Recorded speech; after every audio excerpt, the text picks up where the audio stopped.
Hello everyone, आप सभी का मनी रूट्स के यूट्यूब चैनल पे स्वागत है। तो अगर आप लोग बेस्ट म्यूचुअल फंड सेलेक्ट करना चाहते हो तो इस चैनल पे जितनी भी वीडियो चलती है उसको देखा करो, क्योंकि आपको बहुत सारी इन्फॉर्मेशन आपको मिलेगी। और अगर आपको कोई भी दिक्कत परेशानी आती है एक अच्छा म्यूचुअल फंड सेलेक्ट करने में, तो नीचे दिए गए नंबर पर आप व्हाट्सएप या जरूरत पड़ने पर कॉल भी कर सकते हो। तो आगे बढ़ते हैं हम लोग, और आज हम लोग जानेंगे एसबीआई ब्लू चिप फंड के बारे में, जो कि एक लार्ज कैप फंड है। बट आगे बढ़ने से पहले एक चीज बता दूं कि एक छोटा सा डिस्क्लेमर है कि जितनी भी वीडियो मैं आपके लिए बनाता हूँ ये सिर्फ एजुकेशन पर्पज से, कोई भी आपको इन्वेस्टमेंट एडवाइस नहीं है। ये सारी वीडियो सिर्फ इसलिए बनाई जाती है ताकि आप कम से कम रिस्क में ज्यादा से ज्यादा रिटर्न जनरेट करना सीख सको। और इसके अलावा अगर आप डायरेक्ट शेयर मार्केट पे भी इन्वेस्ट करना चाहते हो और चाहते हो कि कुछ चुनिंदा कंपनी के रेगुलर न्यूज अपडेट्स आपको मिलती रहे और फ्री ऑफ कॉस्ट, तो आप डीमेट अकाउंट खुलवा सकते हो सैमको में। इसका लिंक आपको डिस्क्रिप्शन में मिल जाएगा। तो वापस से चलते हैं हम अपने टॉपिक पे और एसबीआई ब्लू चिप फंड के बारे में जानना शुरू करते हैं, जो कि एक लार्ज कैप फंड है। तो सबसे पहले हम देखते हैं इसका इन्वेस्टमेंट ऑब्जेक्टिव। ये स्पेशली उन लोगों के लिए है जो लंबे समय के लिए पैसा लगाना चाहते हैं, और लंबे समय का मतलब 1 या 2 साल नहीं है। लंबे समय का मतलब यहाँ पे कुछ 4 साल या 5 साल या 7 साल या इससे ज्यादा लंबे समय के लिए अगर कोई पैसा लगाना चाहता है, तो वो जो कैपिटल देगा उसमें एक अच्छे ग्रोथ लाने के लिए ये काम करेगी। और जिसके लिए क्या करती है कि लार्ज कैप इक्विटी में ये पैसा लगाती है। तो आपको ध्यान क्या रखना है कि अगर कोई शॉर्ट टाइम के लिए अगर आप कोई म्यूचुअल फंड स्कीम ढूंढ रहे हैं तो एसबीआई ब्लू चिप फंड आपके लिए नहीं है। बट अगर आप कोई लॉन्ग टाइम के लिए म्यूचुअल फंड स्कीम ढूंढ रहे हैं तो आप एसबीआई ब्लू चिप फंड को भी ध्यान में रख सकते हो, इसके बारे में स्टडी कर सकते हो। तो एक बार इन चारों डेटा को एक बार देख लेते हैं हम लोग। एसेट अंडर मैनेजमेंट है, जिसे हम फंड साइज भी कहते हैं, वो लगभग 30,000 करोड़ का है, जो कि बहुत ही अच्छी बात है। पहला तो हमने टिक कर लिया। दूसरा, इसका जो एनएवी है, नेट एसेट वैल्यू, मतलब कि जब आप इसके यूनिट्स को बाय करने जाओगे एसबीआई ब्लू चिप फंड के, तो आपको पर यूनिट पे कुछ पैसे देने होते हैं, जो कि लगभग अभी 62 रुपए के आसपास चल रहा है। और ये आपको बता दूं कि ये जो एनएवी है वो 15 जुलाई 2022 का डेटा है। तो अगर आगे अगर आप कभी इस एसबीआई ब्लू चिप फंड के आप एनएवी को देखोगे तो हो सकता है उस दिन तक ये वैल्यू थोड़ी सी चेंजेस इसमें आ जाए। ठीक है। लास्ट 5 ईयर में अगर इसका ग्रोथ देखें, इसका सीएजीआर देखें, तो 11% का है, जो कि मतलब ठीक है। मैं ये नहीं कहूंगा कि बहुत इंप्रेसिव है, ये नहीं कहूंगा कि बिल्कुल बुरा है। ये मेरे को एवरेज लग रहा है, मेरे को अकॉर्डिंग ये ठीक लग रहा है ना, मतलब ठीक ठीक है, अच्छा है, कह सकते हैं इसको। रिस्क को मीटर में ये वेरी हाई रिस्क कैटेगरी में शो होगा। वो मैंने आपको पहले भी वीडियोस में बताया कि कोई भी अगर म्यूचुअल फंड स्कीम इक्विटी या इक्विटी रिलेटेड इंस्ट्रूमेंट में ज्यादा पैसा इन्वेस्ट करती है तो वो हाई रिस्क कैटेगरी में ही भी शो होता है। तो अब हम सबसे पहले देखते हैं जो इनका एयूएम, जो फंड साइज, जो पैसा है 30,000 करोड़, ये कौन से सेक्टर में ज्यादा पैसा लगा रहे हैं। मतलब इस फंड के अकॉर्डिंग जो फंड मैनेजर्स को मैनेज कर रहे हैं उनको क्या लगता है कि कौन सा सेक्टर इंडिया में आगे बढ़ सकता है और उसमें वो पैसा इन्वेस्ट कर रहे हैं। तो एक बार देख लेते हैं और देखते हैं कि आप भी इस बात से सहमत हो कि नहीं। ठीक है। सबसे ज्यादा जो इनका पैसा लगा हुआ है, आप नोटिस करोगे 31% तक लगभग फाइनेंशियल सर्विसेज में लगा हुआ है। राइट।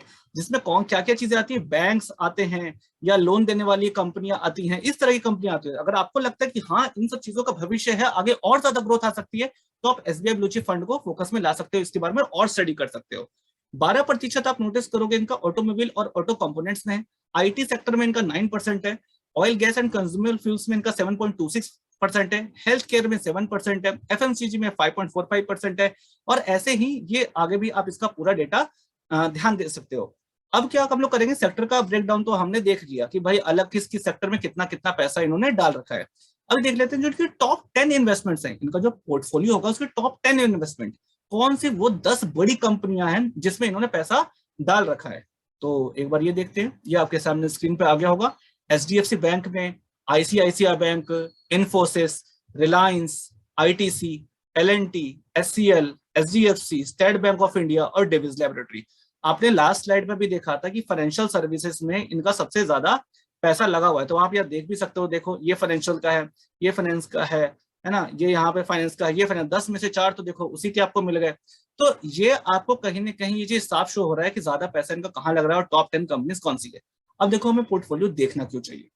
देखो सिंपल है, अगर आपको ये सारी कंपनियां मान लो जितनी भी आपको शो हो रही है अच्छी लग रही है, तो सिंपल सीधी सी बात है कि अगर आप चाहते हो कि यार मैं इन सब में पैसा इन्वेस्ट करूं डायरेक्ट जाके स्टॉक मार्केट में भी, पर इनके जो शेयर प्राइस हैं वो काफी ज्यादा है। मान लो कि अभी ये जो मेरे को याद है जितना मैं वही बता रहा हूँ कि एचडीएफसी बैंक का शायद 1400 के आसपास का है।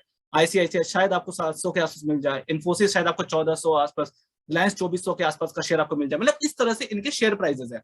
तो अगर आपको लगता है कि इसमें ज्यादा क्वांटिटी खरीदना चाहता हूं पर आपके पास पैसे नहीं है, तो आप क्या कर सकते हो, पर मंथ इवन एक शेयर भी खरीदोगे तो शायद आपके पास पैसे खत्म हो जाएंगे, अगर आपके पास बहुत छोटा अमाउंट है तो मतलब मुश्किल से 1000-2000 रुपए पर मंथ का इन्वेस्ट करने के लिए। तो उस स्टेप में हमें क्या करना चाहिए कि आप एसबीआई ब्लू चिप फंड पे आप ध्यान दे सकते हो, क्योंकि ये जो फंड है उसके थ्रू आप जो पैसा इसमें डालोगे, चाहे एसआईपी के थ्रू, तो उस फंड के थ्रू आपका इन सभी कंपनियों में कहीं ना कहीं हिस्सेदारी बन जाएगी कि ये सारी कंपनियों में ग्रोथ आएगी, तो आपका भी कहीं ना कहीं ये फंड अच्छा परफॉर्म करेगा और आपके पैसे में भी एक छोटा सा अच्छा ग्रोथ आपको दिखेगा। ठीक है, तो आगे बढ़ते हैं हम लोग और ये देखते हैं कि इस सारे फंड को मैनेज कौन कर रहा है, मतलब कि एसबीआई ब्लू चिप फंड का फंड मैनेजर कौन है। तो वो चलो देखते हैं कौन है वो। तो वो है मिसेस सोहिनी अंदानी जी। और सबसे मजेदार बात बताऊं, इन्हें 23 सालों का एक्सपीरियंस है और सितंबर 2010 से इस फंड को मैनेज कर रही हैं। देखो, ये वर्क एक्सपीरियंस देखना बहुत जरूरी है और इसका सीधा सा एग्जांपल मैं आपके सामने रखता हूं। आप खुद से सोचो, अगर आप कोई बिजनेस ऑनर हो, समझना आप एक बिजनेस ऑनर हो, तो आप एम्प्लॉय को कैसे रखना चाहोगे? ऐसा पर्सन जिसे एक्सपीरियंस नहीं है ना, या ऐसा पर्सन जिसे एक्सपीरियंस है? सिंपल सी सी बात है, आप ऐसी पर्सन को रखोगे जिसे एक्सपीरियंस है ताकि वो ज्यादा अच्छे से काम कर सके। तो यहाँ तो और ज्यादा, अब यहाँ तो पैसों की बात है कि आप अपना जो मेहनत का जो पैसा जो आप कमाए, आपने म्यूचुअल फंड स्कीम में डाल रहे हो, तो अपनी मेहनत का पैसा इसमें डाल रहे हो, तो आप क्या चाहोगे कि आपका ये जो पैसा है कौन मैनेज करे? एक ऐसा पर्सन जिसे थोड़ा बहुत एक्सपीरियंस है, नया नया है, फ्रेशर है, या एक ऐसा पर्सन जिसे इस इंडस्ट्री का बहुत अच्छा खासा एक्सपीरियंस है? अगर आप चाहते हो कि ऐसा पर्सन जिसे बहुत अच्छा एक्सपीरियंस है, तो कहीं ना कहीं आप ये नोटिस कर सकते हो कि मिसेस सोहिनी अंदानी जी को 23 सालों का एक्सपीरियंस है। तो ये सारी चीजें हमें खास करके ध्यान रखनी चाहिए। मैं क्यों बताता हूँ आपको हर वीडियो में, क्योंकि जरूरी नहीं कि आप सिर्फ एसबीआई ब्लू चिप फंड के बारे में ही रिसर्च करोगे, आप अलग अलग म्यूचुअल फंड स्कीम को देखते होगे, तो ये सारी चीजें आपको देखनी चाहिए। आप उनके बारे में भी जाकर के खुद से देखना। और अगर कोई भी, अगर आप फंड में इन्वेस्ट करना चाहते हो और आपको दिक्कत परेशानी होती है, आप नहीं ढूंढ देख पा रहे हो सारी चीजें, तो आप कमेंट में मुझे आप बता सकते हो। उसमें मैं कोशिश करूंगा कि उस पर भी एक अलग से वीडियो बना दूंगा। राइट, चलो तो अब हम लोग देखते हैं कि इन्होंने क्या हमें रिटर्न जनरेट करके दिया है। जो 23 साल का इनका एक्सपीरियंस है, कितना काम का है। तो देखो, अगर आप वन टाइम इन्वेस्टमेंट करना चाहते हो, मतलब आप लमसम इन्वेस्टमेंट करना चाहते हो, तो आपको लमसम के ही रिटर्न को आपको देखना चाहिए कि अगर आपने 3 साल पहले अगर आपने 1 लाख रुपए इन्वेस्ट किए होते एसबीआई ब्लू चिप फंड में, तो लगभग वो 1 लाख रुपए बढ़ करके 1,37,000 रुपए हो गया होता। और अगर आपने 5 साल पहले 1 लाख रुपए इन्वेस्ट किए होते इसमें एसबीआई ब्लू चिप फंड में, तो वो 1 लाख रुपए बढ़ करके लगभग 1,60,000 के आसपास बढ़ गया होता। तो रिटर्न मेरे को ठीक ठीक है, जैसे मैंने आपको पहले भी कहा, ना मेरे को रिटर्न बहुत अच्छा लगा, ना रिटर्न मेरे को बहुत बुरा लगा, मेरे को रिटर्न ठीक लगा कि हाँ चलो ठीक है। ये था वन टाइम इन्वेस्टमेंट का। बट अब एक बार देख लेते हैं एसआईपी इन्वेस्टमेंट भी देख लेते हैं, फिर हम और आगे मुद्दे की बात करेंगे, फाइनल डिस्कशन करेंगे।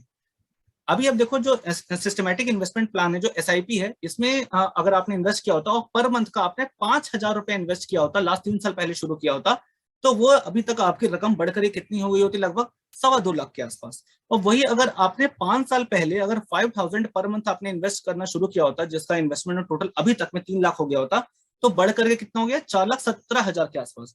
तो यहाँ तो एसआईपी में रिटर्न मेरे को लमसम के रिस्पेक्ट में ज्यादा बेटर लग रहे हैं। आपको क्या लग रहा है? आप प्लीज कमेंट सेक्शन में जरूर बताना। पर एक चीज है जो क्वेश्चन मार्क में आपको देना चाहूंगा, जो ज्यादातर लोग फोकस नहीं करते हैं, कि लोग क्या सोचते हैं कि सिर्फ रिटर्न को देखते हैं, उनको अच्छा लगता है तो वो हाँ बोलते हैं कि हाँ म्यूचुअल फंड स्कीम अच्छा, इसमें इन्वेस्ट कर दो। पर एक क्वेश्चन मैं आपके दिमाग में डालता हूँ कि क्या इस बात की श्योरिटी है, या इस बात की कितनी पॉसिबिलिटी है कि जितना रिटर्न इन्होंने लास्ट 3 साल या 5 साल में डिलीवर किया है, ये अगले भी 3 साल या 5 साल में रिटर्न डिलीवर करेंगे? इस चीज की कितनी पॉसिबिलिटी है? ये कभी आप देखते हो?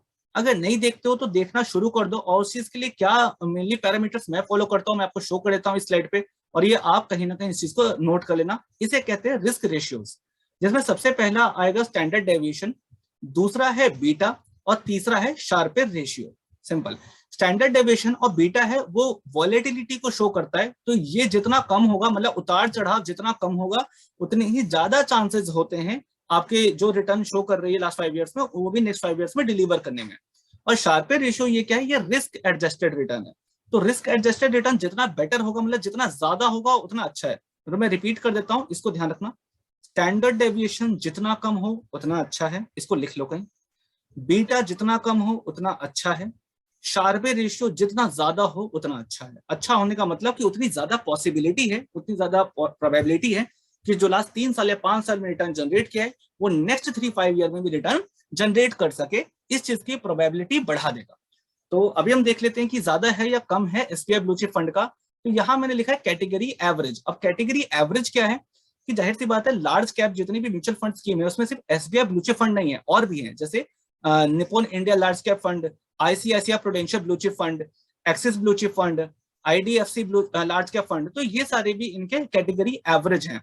तो आपको सिंपल सा क्या ध्यान रखना होता है कि इन सबका भी कहीं ना कहीं कुछ ना कुछ स्टैंडर्ड डेविएशन है, सबका बीटा है, सबका शार्पर रेशियो है, तो उसका जो एवरेज है वो इन तीनों ही जगह पे मैंने यहाँ पे लिख दिया है। तो आपको क्या ध्यान रखना है कि जो जिस फंड को आप देख रहे हो, जैसे हम अभी एसबीआई ब्लू चिप फंड को देख रहे हैं, तो इनके एवरेज से, कैटेगरी के एवरेज से कम है या ज्यादा है? तो ये देखो स्टैंडर्ड डेविएशन क्या है, ये ज्यादा है, 16.57 कैटेगरी का एवरेज था और इसका 18.21 है। तो मैंने आपको क्या बताया था, स्टैंडर्ड डेविएशन कम होना चाहिए, ज्यादा होना चाहिए? बिल्कुल कम होना चाहिए, पर ये तो ज्यादा है, तो कहीं ना कहीं ये इस पैरामीटर को फुलफिल नहीं कर रहा है, ये ज्यादा वॉलेटाइल है। मतलब बीटा को हम देखेंगे तो ये कैटेगरी एवरेज था 0.85 पर, ये तो 0.95 है, ये भी कम होना चाहिए था पर ये भी ज्यादा है, तो ये भी हमारे उसको पैरामीटर को फुलफिल नहीं कर पा रहा है, ये भी ज्यादा वॉलेटाइल है। शार्पे रेशियो देखेंगे, इसका रिस्क एडजस्टेड रिटर्न, ये बहुत अच्छा है, मतलब ये ज्यादा ही होना चाहिए था और ये ज्यादा ही है। तो आप नोटिस करोगे इस कैटेगरी को बहुत बेहतरीन तरीके से फुलफिल कर रहा है। तो अगेन कह रहा हूं, मैं आपको ये नहीं कह रहा हूं कि आप इसमें इन्वेस्ट करो या नहीं करो, है ना, ये नहीं कह रहा हूं, पर मैं आपको जो मुद्दा है बताना चाहता हूं उसको ध्यान से सुनना।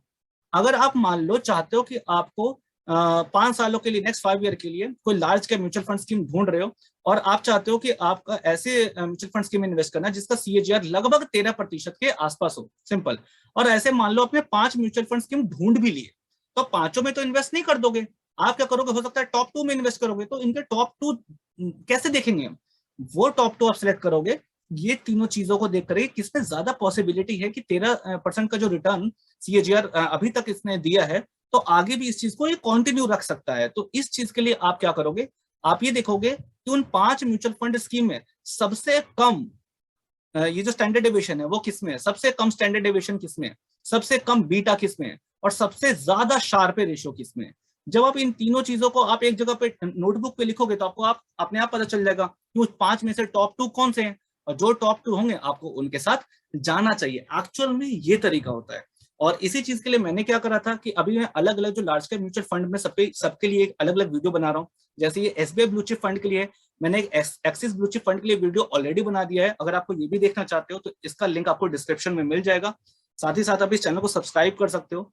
और मैं एक छोटी सी म्यूचुअल फंड को लेकर एक सीरीज लेकर आ रहा हूँ जिसमें जो छोटे छोटे कॉन्सेप्ट है, जैसे स्टैंडर्ड डेविएशन क्या होता है, बीटा क्या होता है, शार्पे रेशियो क्या होता है, या और भी जो छोटे छोटे कॉन्सेप्ट्स हैं जो कि कहीं ना कहीं हमें जानने चाहिए, तो वो सारी चीजें उस सीरीज में आपको मिल जाएगी। तो अगर आप चाहते हो सीरियसली अच्छे म्यूचुअल फंड स्कीम को सेलेक्ट करना, और आपके कॉन्टेक्ट में भी अगर ऐसा कोई पर्सन है, तो प्लीज इस वीडियो को लाइक कर दो और उन तक शेयर जरूर करना। तो आई होप कि इस वीडियो से आपको कुछ सीखने को मिला होगा। तो with this all, thank you very much, bye bye.